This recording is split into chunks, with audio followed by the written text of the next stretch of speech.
Jadikan Al-Quran, baca Al-Quran, karena Al-Quran itu akan menaungi kita. Kemudian wa aqamas shalah. Ayo perbaiki sholat, jangan dilulur-ulur waktu sholat. Masa sampai sekarang habis sholat ngeluh?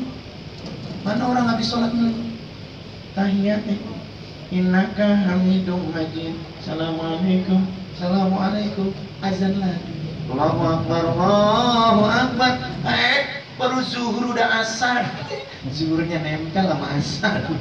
Asarnya nempel sama maghrib. Maghribnya nempel sama isya. Isya yang jauh masih nempel sama subuh. Syukur subuhnya tepat waktu. Ini masih kesianan. Saya dulu punya emak. Emak saya itu meninggal usianya 89 tahun. Tidak pernah facial sama orang dulu. Tapi kata Babe, kamu bisa cantik menurut hadis Nabi. Kamu bangun sebelum subuh. Manusia bisa awet muda, wajahnya itu awet, tidak banyak perubahan kalau bangun sebelum subuh. Jadi anak-anaknya yang 10 itu bangun sebelum subuh semua. Apa? Pemuatan tulang-tulangnya tidak ada yang keropos. Karena apa? Kena air di subuh, menjelang subuh itu luar biasa. Sehingga lihat orang-orang tua kita dulu, kalau kita mau sunat disuruh nyemplung di sungai dulu, lama gitu, supaya apa? Supaya enak potongnya, nggak ada darahnya. Kenapa? Filosofinya luar biasa, sederhana tapi mengena. Bedak juga nggak ada yang mahal, nggak ada oli, nggak ada. Dulu paling hebat pipa nomor 1. Wah, judulnya pipa yang di plastik. Kalau habis pakai ditaburin sini, dilipat ujungnya, diselipin lagi tuh, makanya ditutul-tutul. Wah, tapi kinclongnya luar biasa tuh orang tua kita. Masya Allah. Ajarin sama anak-anak kita. Dulu emak saya bilang, Tong, Neng, Tong, kalau lu punya bini, lu ajarin bini lu bikinin air minum buat lo. Neng, kalau Neng panggilan buat yang perempuan. Kalau lu punya laki, nanti jangan sampai lu nggak siapin minum sama laki lu. Karena apa? 1 gelas air minum lu siapin buat laki lu, Neng, pahalanya 100 rakaat sholat sunnah. Hadis rawahu Abu Hurairah. Masya Allah.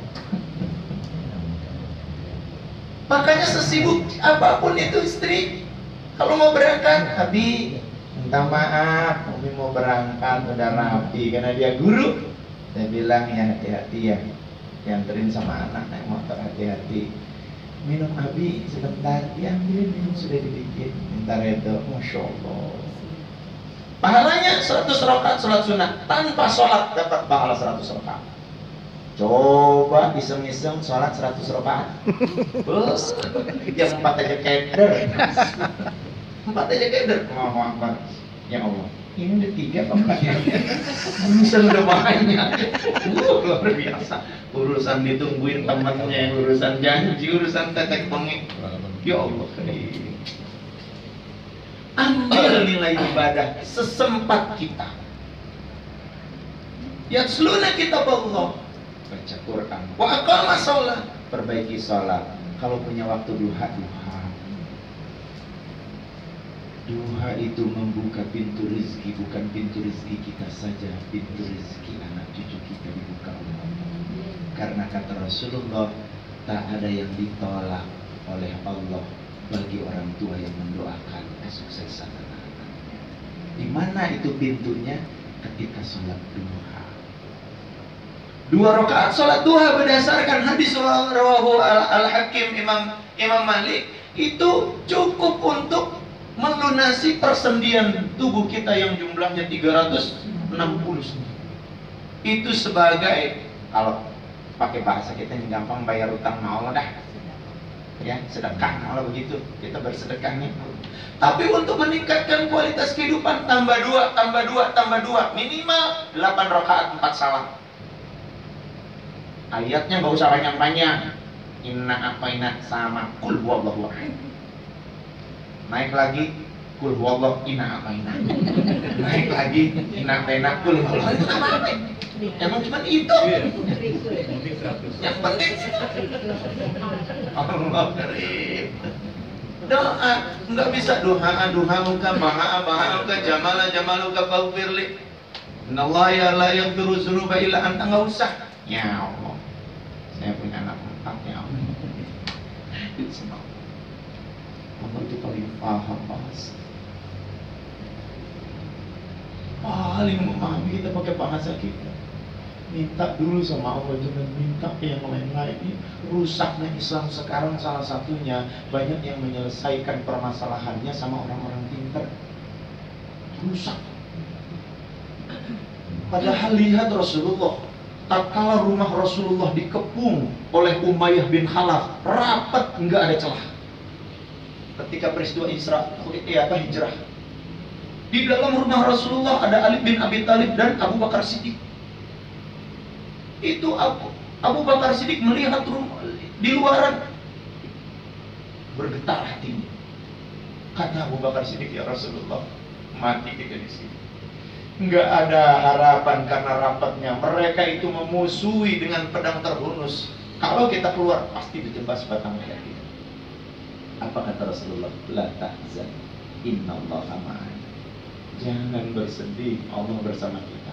Di saat itu Abu Bakar Siddiq bingung, Ali bin Abi Thalib bingung. Rasulullah udah bertayamum Rasulullah, karena dalam rumahnya kan gak ada air. Dia bertayamum. Itulah pertama kali Rasulullah melakukan tayamum karena diajarkan oleh Jibril alaihissalam.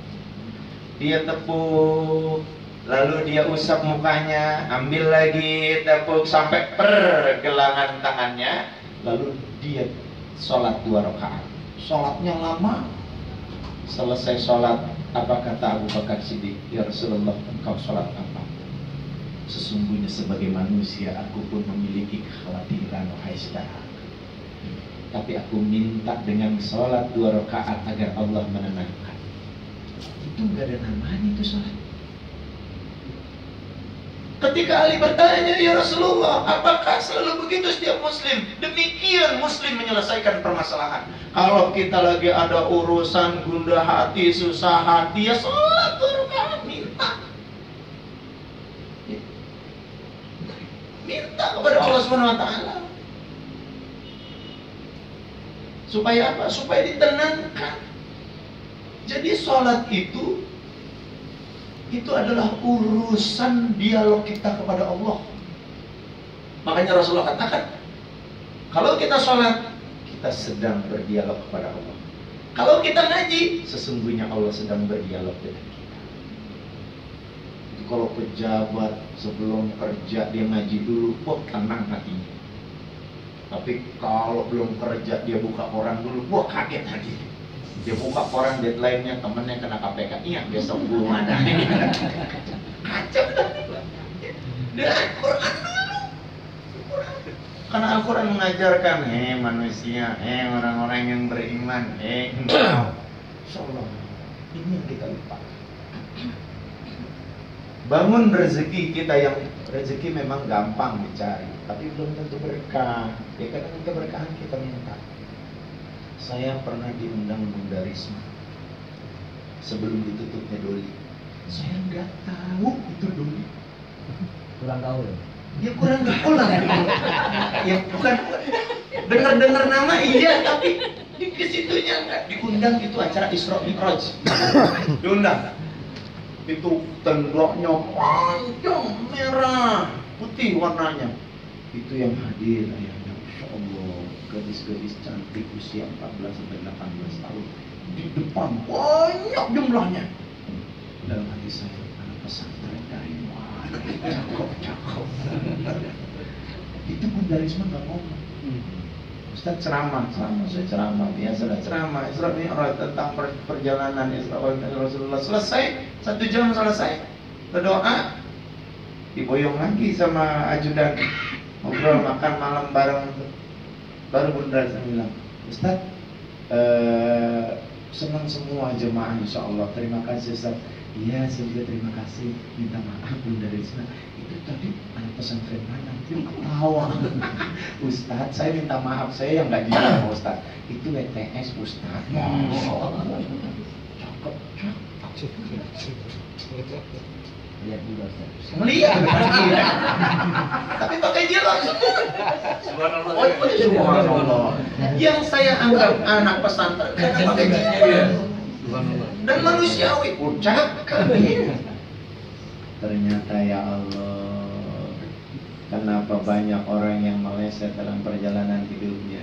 Ingat, bukan tahta, bukan harta, banyak yang jatuh. Yang terakhir itu kira-kira wanita.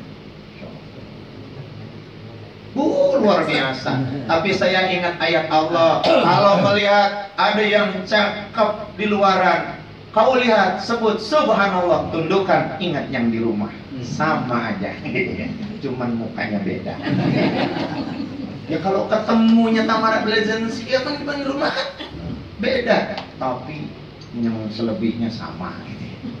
Artinya apa? Jaga diri kita dari bermaksiat kepada Allah Subhanahu wa Ta'ala. Karena ketika kebaikan yang kita lakukan itu nanti akan menjadi teman di kuburan. Kata Rasulullah, ada satu hadis rawahu Muslim. An Abi Sa'id Al-Khudri radhiyallahu anhu, dari Abi Sa'id Al-Khudri radhiyallahu an, anna Nabiy sallallahu alaihi wasallam, dari Rasulullah sallallahu alaihi wasallam qala, berkata Rasulullah, idza wada'atil janazah. Saya belajar sama kiai, kalau yang tinggal di Pondok Pinang tuh di depannya Pondok Pinang tuh ada masjid Al-Istihad tuh, besar tuh. Di situ kalau minggu pagi ada Buya Sofan Nizomi, itu guru saya. Ya, anak muridnya dari Syafi'i Azami almarhum, Tuan Guru Syafi'i Azami. Tuh ngaji sama dia, dibacain hadis ini. Rasanya apa saya sanggup, apa kita sanggup? Idza wada'atil janazah. Nanti kalau kita sudah disolatin, sudah rapi urusan jenazah. Andaikan kita jenazah udah beres dalam hal apa? Sudah boleh mandiin, sudah boleh kafanin, sudah diletakkan salat, disolatin. Wah, tamala rijalu ala anakihi. Itu saudara-saudaranya, teman-temannya, karib kerabatnya yang menyolatkan. Wah, tamalah itu sudah menaruh di pundak, ingin mengangkat. Menuju mana? Menuju kubur. Malaikat Jibril turun dengan izin Allah, menaruhkan ruhiyah ilahiyah di dalam mayat itu, supaya mayat itu bisa melihat dalam penglihatan kasyaf isi kuburnya. Wa in kana salihatan qalat, kalau itu mayat amal solehnya banyak, maka mayat itu melihat kuburnya terang luas, ditemani sama manusia-manusia yang nggak pernah ada di Kelapa Gading, nggak pernah ada di Bekasi, nggak pernah ada di Depok, nggak pernah ada di Pondok Pinang, nggak pernah ada, apalagi di Bandung nggak ada. Tapi wajah ini bagus, cantik, tampan, sesuai siapa yang meninggal. Apa itu? Rasulullah katakan, dialah amal-amal solehmu yang Allah izinkan menjadi temanmu, menyerupai manusia. Demikian amal baik akan menyerupai manusia yang senang kita berteman dengannya. Saking senangnya mayat teriak, Qadimuni, buruan jalannya, jangan lama-lama. Cuma kata Rasulullah, Allah tidak memberikan hak buat yang hidup mendengar teriakan mayat. Kayaknya kalau Allah berikan hak, nggak jadi dikubur. Ditaruh dia lari. Sampai ngomong, Allah nggak berikan hak. Kenapa senang? Karena apa? Karena Faman ya'mal mithqala Dzarratin dzarratin khairan yarah wa man ya'mal mithqala dzarratin syarran yarah. Sekecil apapun kebaikan kita, Allah lipat gandakan. Sekecil apapun perbuatan jahat kita, Allah catat nanti ditongolin. Fa'in kana khairan solihatan qalat, kata Rasulullah. Ini yang kedua, kalau si mayat ini selama hidupnya ghair, tidak memiliki amal soleh, itu mayang manggil disuruh sedekah, medit korek buntut gas siram. Orang Betawi bilang pantat kuning. Wih, ngeri. Saya pernah tanya mengkong saya, Kong, emang kenapa sih orang pelit banget disebut pantat kuning? Saking pelitnya, Tong, habis buang air udah cembong. Iya, astagfirullahaladzim. Saking pelit. Korek menurut. Istaghna, merasa kaya. Nggak boleh. Kan logikanya apa yang masuk keluar. Coba makan hanya seminggu mau minum nggak keluar-keluar. Masya Allah. Logika dalam hidup itu. Ghairu solihatan qalat, orang ini nggak punya amal soleh dalam hidupnya, maka kasab penglihatan diberikan oleh Allah, dia mampu melihat isi kuburnya. Apa yang dia lihat? Isi kuburnya membara luar biasa, diisi oleh hewan-hewan yang hendak menghancurkan tulang-tulangnya kalau dia masuk. Apa kata si mayat? Ya wailaha aina tadhabuna biha. Berulang-ulang mayat bilang begitu. Ya wailaha aina tadhabuna biha. Saudara-saudaraku, jangan kesana dulu, muter dulu. Ke Moy ke? Atau ke Tamrin City dulu? Atau kemana muter dulu deh. Sampai kapan nih? Oh gak kesana. Emang kenapa? Itu takut. Masya Allah. Tapi kalau sudah begitu, tidak bisa ditambah. Yang ketiga, wa anfaqu mimma razaqnahum sirra wa alaniyah.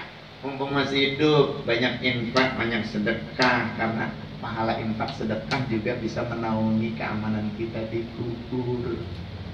Lihat Al-Quran, ada beberapa ayat yang berbunyi ketika mayat dibangkitkan di kubur, dia akan berkata, ya Allah, izinkan aku sehari saja untuk tinggal di dunia lagi.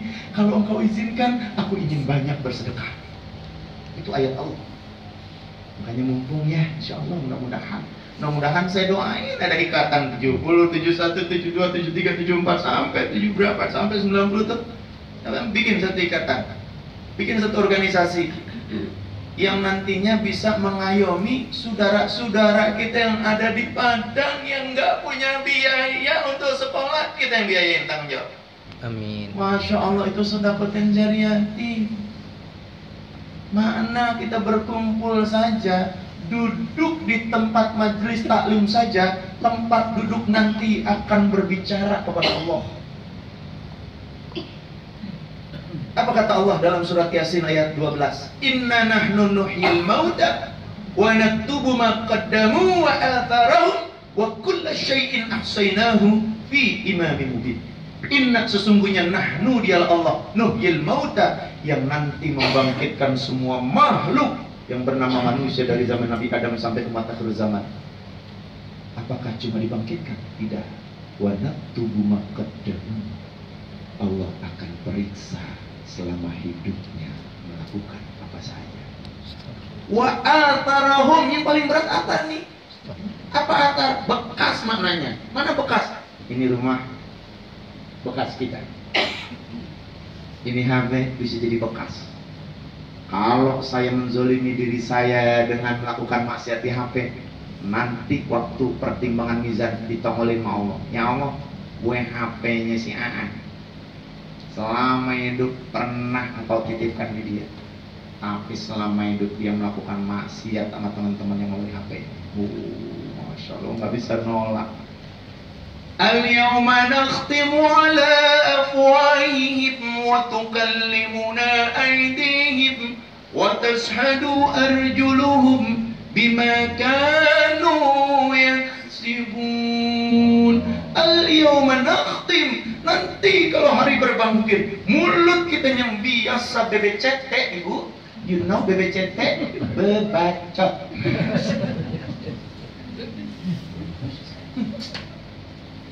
Tutup dirata. Yang bicara adalah panca indera kita yang lain.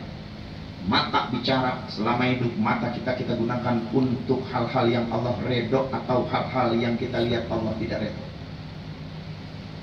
Telinga kita bicara selama mendengar yang kita redho atau tidak, yang Allah redho atau tidak.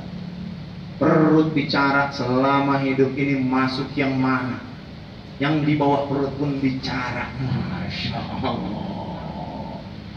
Apakah untuk yang halal atau yang tidak halal? Ini gak takut-takutin. Enggak, emang ini Allah yang tegur untuk kita, untuk ayahanda bunda, untuk saya juga. Kita punya posisi yang sama. Maka tawasau bil haq, tawasau bis sabr. Nikmatnya orang beriman 4 hal. Amanu wa amilus sholihat. Yuk sama-sama tingkatin iman kita dan amal soleh kita. Tawasau bil haq. Yang ketiga, nasihat menasihati pada jalan kebenaran. Tawasau bis sabr, nasihat menasihati pada jalan kesabaran. Kalau itu kita lakukan dalam hidup, insya Allah bertemu di dunia hari ini akan disatukan dengan cepat oleh Allah di akhirat. Insya Allah. Senang saya dilintas kayak begini, jarang-jarang ya.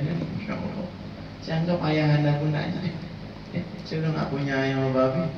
Emak sama babi udah lama banget bilang. Emak, ya alhamdulillah saya punya emak, kerjanya di Departemen Kesehatan, dukun beranak. Selama hidupnya diabdikan untuk membantu orang-orang yang mau melahirkan. Babe sama, bukan seorang saudagar, tapi tanah di belakang rumah itu 6.000 meter tanah orang. Babe cuman nyangkul-nyangkulin, ditanami buat segala macam. Makan dari hasil itu segala macam. Anaknya 10 nggak pernah ngeluh. Tak pernah ngeluh. Nanti kalau kau bersyukur kepada Allah, Allah tambahin. Kalau kau ridho kepada kedua orang tuamu, maka Allah akan memilihkan kebahagiaan dunia. 10 anaknya tidak yang susah. Dari orang tua, walaupun rumah kecil, apa saya sering kalau SMP itu sering merem-merem ayam. Itu emak sering bilang, ya Allah, biarin gua sama laki gua begini, asal anak-anak gua jangan. Gitu. Doanya begitu, apa biar tiap malam kalau kita dengerin, ya Allah, biarin hidup gua sama laki gua belangsang begini, asal anak-anak gua jangan. Itu orang, mak saya cuma kelas 3 SD SR. Babe sama SR. Tapi dari doa, dari sujud, Profesor Kara, nanti kita punya kesempatan, anak cucu kita ajarkan akidah yang benar.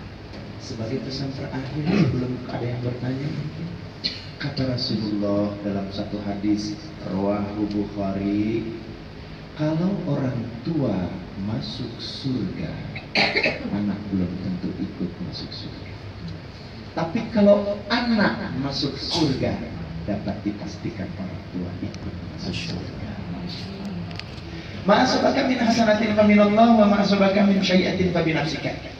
Yang hak yang benar datang dari Allah, yang zalim yang salah itu datang dari diri sendiri. Sebab akal tidak sekali datang merunding, tidak sekali tiba. Tak ada gading yang tak retak. Nanti berapa menit? Memperdiaman. Masih sengaja?